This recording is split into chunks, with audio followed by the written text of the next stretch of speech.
بسم اللہ الرحمن الرحیم۔ دعائے مستجاب۔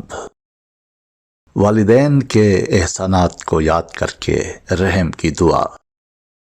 رب ارحمہما کما ربیانی صغیرا۔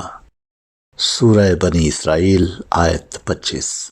ترجمہ: اے میرے رب، ان دونوں پر رحم کر جس طرح ان دونوں نے بچپن میں میری تربیت کی۔ نبی کریم صلی اللہ علیہ وسلم کو آپ صلی اللہ علیہ وسلم اور آپ صلی اللہ علیہ وسلم کی امت کے لیے والدین کے حق میں یہ دعا سکھائی گئی۔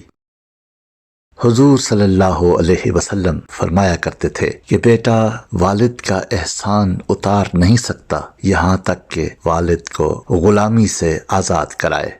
مسلم کتاب العتق باب فضل عتق الوالد۔